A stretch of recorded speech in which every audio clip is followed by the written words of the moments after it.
I have scissors on the ground as a mark for where my focus should be, and I keep kicking them, which isn't great for keeping a mark.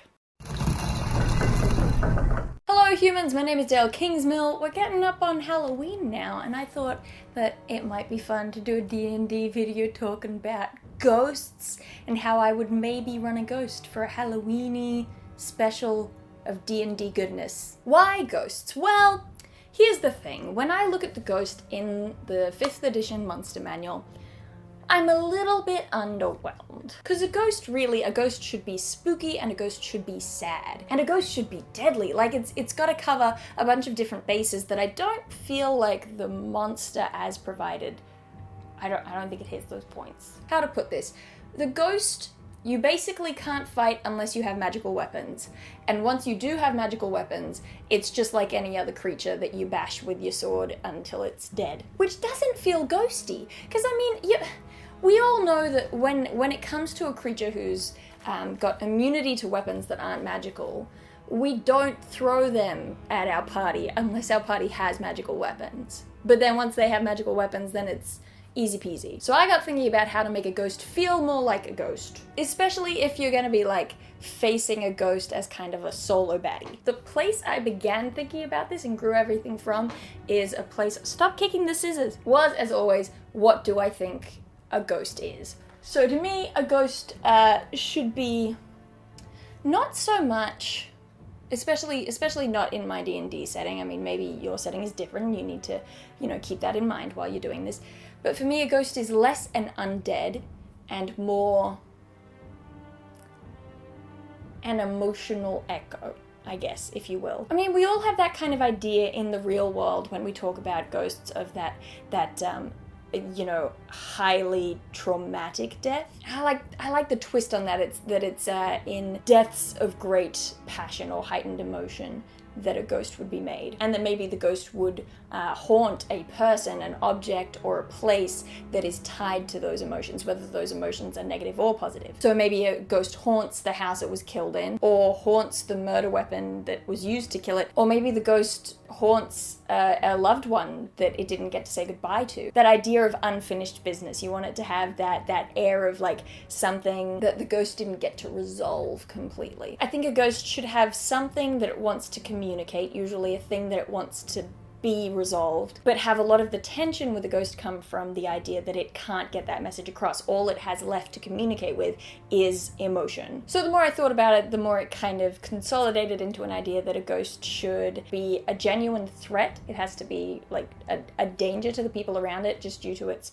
frustration over time and its lack of an intellectual... Like, the ghost isn't a person.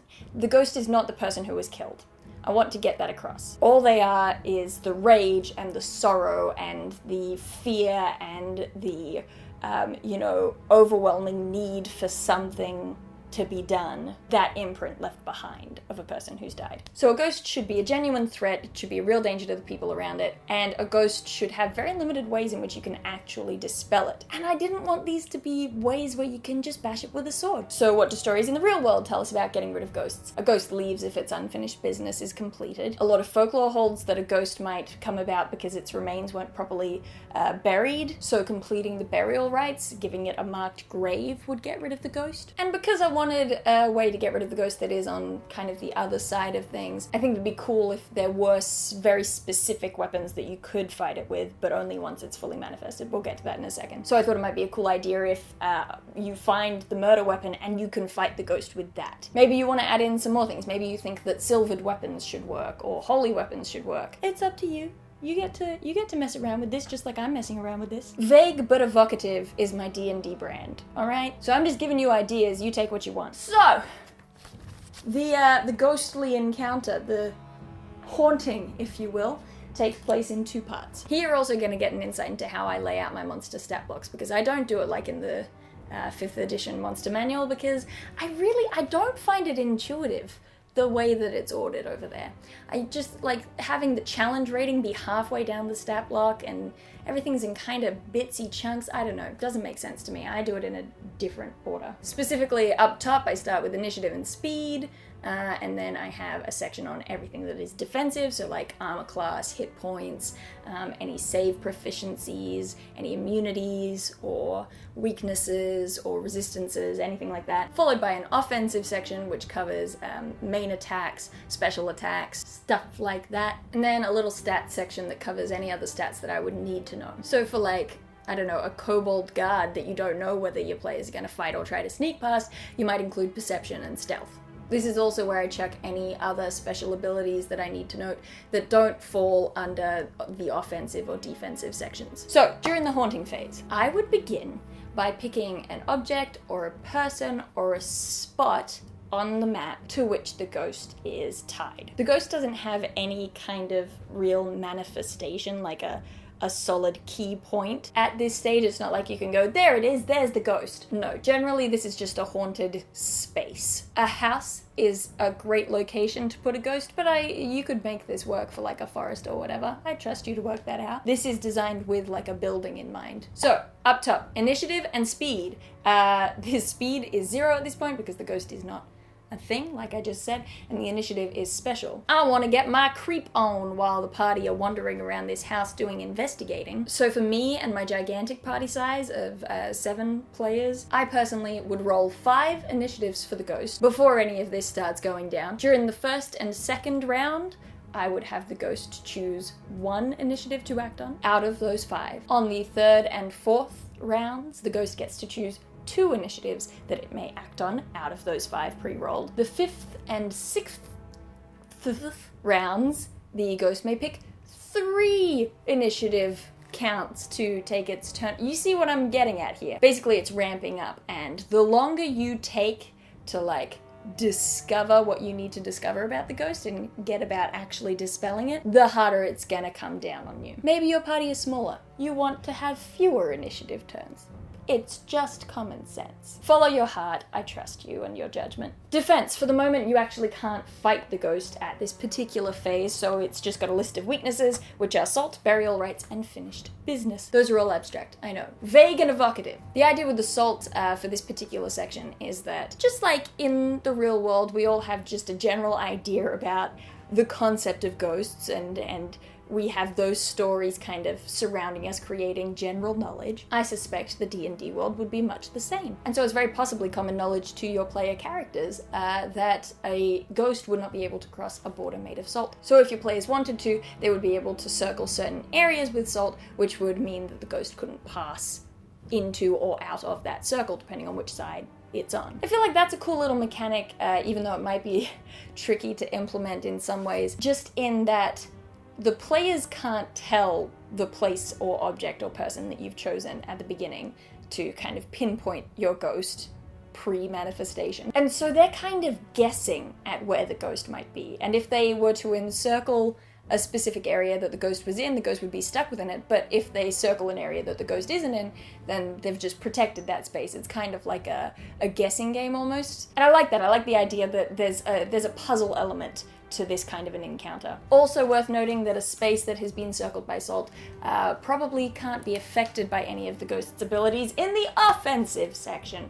What do we got in the offensive section? Well, for the haunting phase, where the ghost hasn't manifested, I thought that it would be cool to make most of these Lair actions. So they act like Lair actions even though the ghost isn't like a legendary creature. I mean, you could make it a legendary creature, that would be cool. But for mine, I specifically listed a few things. I listed spatial disruptions. You know that thing with haunted houses where maybe a corridor stretches on forever, or you walk through a door out of a room only to find yourself walking back into the room. Let's make that happen! How dope would that be? I specifically liked this as an idea because you could use it to guide the investigation. Because the tricky thing with a ghost is that it wants a solution, but in its frustration, it nearly kills anyone who could possibly solve the thing. So little bits of how the ghost operates should hopefully point your players towards that solution, but also put obstacles in their way. So for example, an idea I had with this spatial anomaly is that maybe you have a player who's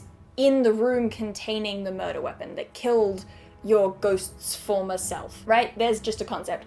So maybe your player is in that room, they don't know it contains the murder weapon, but every time they try to leave the room, they just keep walking back into the room. The ghost won't let them leave until they've identified that murder weapon. That object is the thing that killed the ghost's former self. I'd also like the idea of, as soon as a player does solve that puzzle, fix that, get out of the room that's causing these problems, it's just normal now. Thanks, ghost. Ow! Cold spots. Wouldn't it be dope if maybe one of the rooms that the party is investigating just gets colder and colder and colder, and in order to stay in that space, they have to keep making con saves or risk freezing to death. Maybe the ghost's former self kept secrets in that space and doesn't want them discovered and wants to freeze you out. Or maybe the ghost just wants to highlight this space and go, yes, be looking here. You're getting warmer, only getting warmer. I don't know what just happened, but some paper just appeared and fell out of the sky. Here it is. Magic paper. You want it? Too bad, it's mine. It's like you're getting warmer, but instead it's you're getting colder, literally, because I'm a ghost and that's all I can do. In a similar vein, maybe you have rooms that create an over-emotional state. Get across that overwhelming weight of grief, maybe. A ghost is also a really great opportunity to use some of the sort of less often required saves. So for a room that is filling you with rage or with grief or petrifying fear, you have to make a charisma save or, be paralyzed by that emotion for X number of turns or what have you. Now, we can't have the entire thing be puzzly, especially if it's gonna be difficult to physically fight the ghost, because I don't want you to physically fight the ghost. That makes it not very ghostly, just saying. So we gotta find something to appease the players who like to bash stuff with swords. I'm not gonna take it away from them, First thing I would introduce would be illusory assailants. Basically think kind of like phantasmal force. Maybe the ghost gets into your character's head and finds out what it's afraid of. Maybe your character's afraid of spiders, or, maybe it creates the vision of your dead family. I don't know, something horrible. It's Halloween! And your character has to make an intelligence save. Any character that succeeds on its save understands that they're illusions. The illusion is dispelled. But for a character that doesn't make their intelligence save, those illusions become real. And just like with Phantasmal Force as a spell, you can be damaged by them in the sense that while in your head you're, getting clawed at by a werewolf, I don't know what you're afraid of, your character is taking psychic damage. Because you believe that you're getting damaged, it's the Matrix. And your character can fight them back. So there's kind of a trade-off there.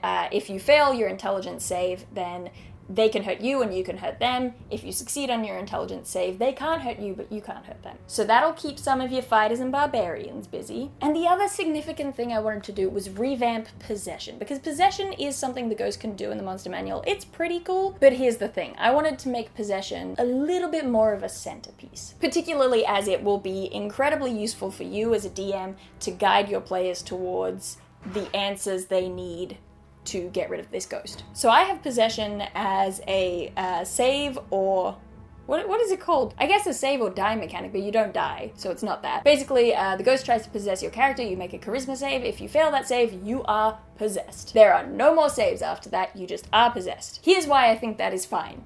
Because rather than me as the DM controlling that character, I would hand that character a very short, probably 2-word micro goal. A goal that is essentially an action and a target.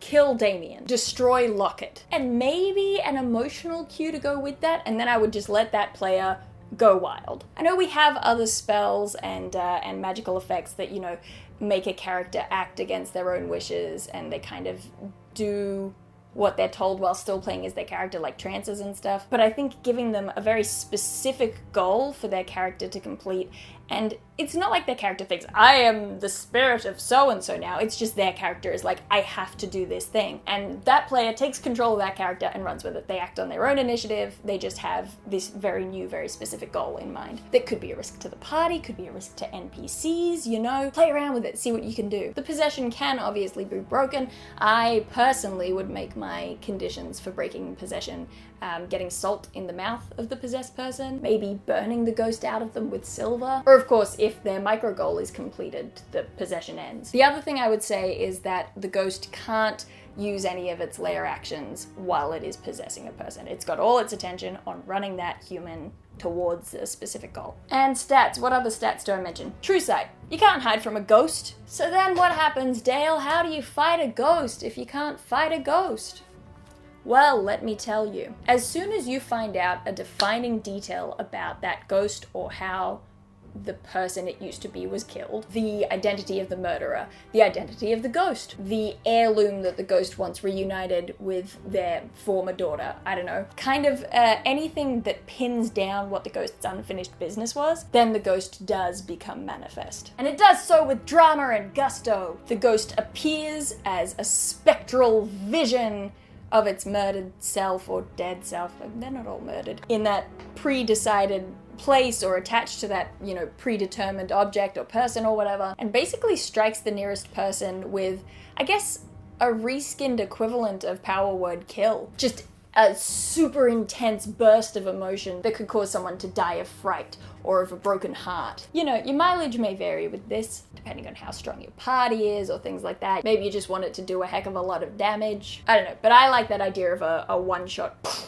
you die of fright. Especially since, a lot of parties are gonna have Revivify on hand anyway. So that's what happens, and now the ghost has kind of I keep kicking these scissors. And now the ghost is there. You can see it. It becomes more solid because you've identified more of who it used to be. So that echo is kind of, pulled together into something recognizable. Initiative. Pick your middlemost initiative count, and that's when the ghost goes now. It is no longer everywhere, all around you, all the time. Speed, 25 feet. It's got a speed now. I picked 25 feet because I don't think it needs to be fast, especially because it can walk through walls. I think you've spent all this time building up what the ghost is, building the atmosphere, making it spooky, making it emotional. At this point, the ghost slowly coming after you is more freaky than it coming at you real quick. Defense.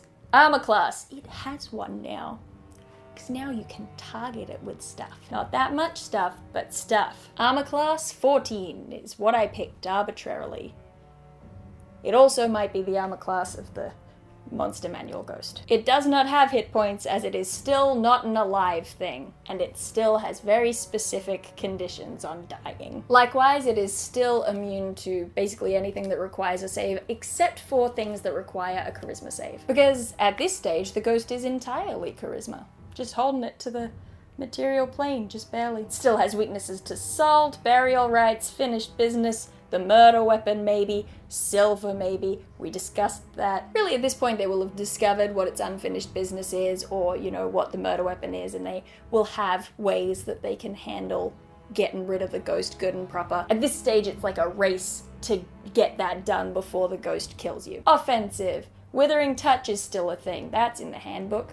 Handbook? Monster Manual. Reckless. I kind of like the idea that because the ghost is such a being of emotion and intensity in that emotion, that every attack it makes is reckless. Also, telekinesis is fun. That's a classic ghostly trope. Throw some people against walls. Slam some doors to stop them getting out to bury the remains they've discovered. Extra stats. The ghost still has true sight, and now it is incorporeal and can walk through walls. Some thoughts on resolutions and unfinished business. For actually getting rid of the ghost, I feel like a really simple way to break that down into something that will be doable by your D&D party and won't be too crazy difficult to solve. Any combination of a person, a place, and a thing. Just like the ghost can haunt an object, a person, or a place. You've got the idea that you maybe have to reunite this heirloom with this person, object, person. Make sure this NPC, who's really the daughter of the ghost, finds the unmarked grave that the body was left in. I don't know. Person, place. Return this treasure I stole to the manor I stole it from. Object, place. You see what I'm getting at? They're really simple combinations that can make some unfinished business for you. In order for the party to discover those things, I wouldn't make this a really complicated murder mystery or anything like that. I'd keep it really simple. If you have a bunch of NPCs in there who are all mixed up in this ghostliness, someone in that group is lying, and you just have to give the party some evidence as to who is lying. Maybe they find a diary that tells you who the last person that they were going to see before they were killed was. Maybe a party member who was possessed looked across the family portraits and was enraged by one of them in particular and filled with an urge to destroy that portrait. Or if they find the remains or the murder weapon, they don't really have to worry about unfinished business if they just want to get rid of the ghost. Because yeah, the ghost story is sad, but it's also nearly killing a lot of people. If you find their remains, you just do a proper burial service. The murder weapon, they just gotta make sure they've got the right thing and then use it to kill the manifest ghost. Oh yeah, it doesn't have hit points, but as soon as you complete any of these, the ghost is like, ah, and dies. Yeah, just keeping it to like a couple of pieces of evidence that can be discovered. Always make sure that there are multiple things that can lead to the solution, as with any puzzle in D&D. The other thing that I think is worthwhile considering if you were going to run a ghostly one-shot would be what the party's goal will be. What has brought them in contact with this ghost? Maybe they've been hired to get rid of the ghost. That's really simple and straightforward. Isn't that easy? Maybe they've been hired to steal something from a haunted manor. Didn't realize it was haunted ahead of time. So then they don't have salt in their pockets. They have to go and find it in the storerooms, you know? Maybe they're just trying to pass through a haunted wood, but they happen to go through where this ghost's body was buried, and the ghost just is not letting them pass through until someone resolves the situation. Basically, ghosts are cool and they deserve to be more ghostly. Let me know what Halloween-y stuff you're planning to throw at your D&D group this year. What else? Before I forget, a bunch of new people have joined my Patreon. Thank you so much. Oh my gosh, it blows my mind, the generosity. Because so many of you have just joined the Patreon Pantheon, I did want to make sure that I mention in a video where everyone's more likely to see it. Please, please, please make sure that you know when signing up to my Patreon that you aren't charged monthly on my Patreon, you're charged by video. There's a few reasons for this, but basically it comes down to the fact that I feel more comfortable because it means that you will only be charged when I make things. So if I happen to have a patch where I'm really busy with other things or I just don't get any videos out, you're not going to be charged regardless of that. It feels like more of an exchange. However, because you don't know whether I'm gonna have like an extra creative patch and put out more videos or whatever, I am begging you, please make sure that you have set a limit on how much you want to donate to me monthly. There's instructions that I've linked on my Patreon page. I'll also put I'll also put a link to those in the description of this video, because I don't want to have a month where I go like, oh, wouldn't it be great if I make these 10 million videos, and suddenly you end up spending a bunch more than you had budgeted. So please, please, pretty please go and make sure that you have set a limit on how much you want to give monthly. And again, thank you so much for even joining my Patreon. I am so grateful, and I don't think I'll ever fully be able to express how grateful I am. Apart from that, I do believe that's it. I'm done. Email this to your grandma and I'll see you some other time.